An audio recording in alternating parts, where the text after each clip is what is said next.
Hello everybody, it's Sarah, and today, as you can probably guess, I'm here with my third Spooktober video challenge, which is to recommend books in costume.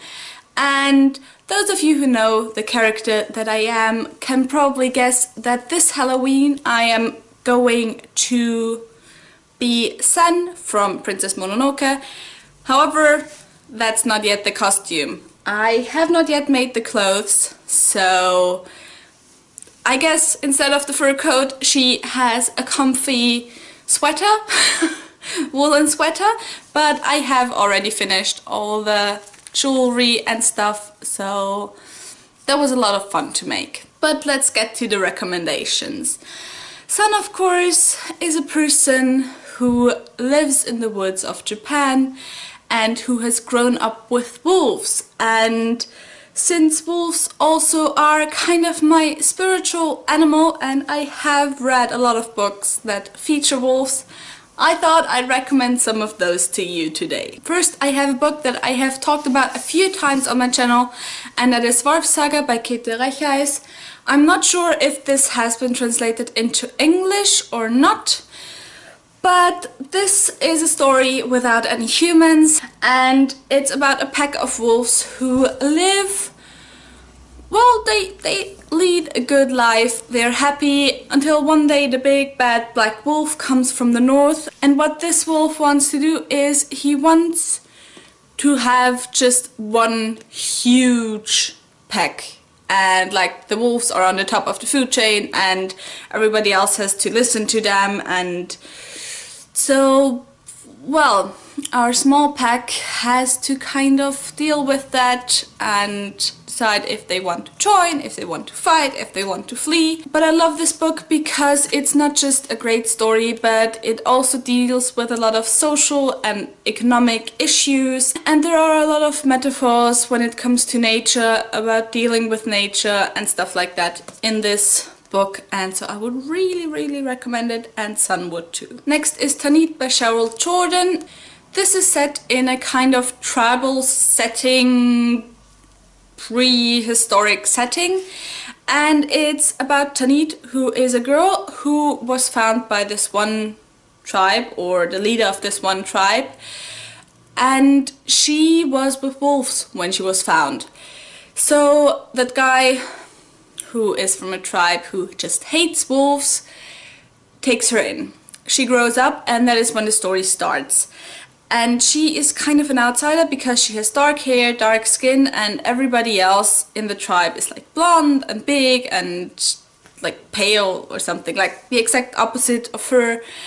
And so she feels like an outsider, she is an outsider, and she one day finds a pack of wolves and becomes friends with them. And it's her dealing with being an outsider, with not fitting in, with finding comfort with the most unlikely people, although not really people because they're wolves. But it's just a beautiful story, and it made me cry so hard at the end. So if you don't like crying while reading, I would not recommend this book. If you don't care about that, then definitely read this. Next, I have two classics when it comes to wolves, and that is The Call of the Wild and White Fang by Jack London. Although Call of the Wild is not technically about a wolf, but just a dog, but White Fang is about a part wolf, part dog. And both of them are set in Canada during the gold rush. And yeah, they're really great books. They're about wolf/dog finding love and just them surviving. I can't really explain what they're about. I could tell you the story, but where's the fun in that? And I love both of them. And Sun again would approve. This last book I kept for last because I feel like it's the story that's most like Sun's, well, the main character's story, and that is The Jungle Books by Rudyard Kipling. Do I have to explain what The Jungle Book is about? Not really though, right? You probably have all seen the Disney film, maybe both of the Disney films. I can recommend both of them as well. by the way.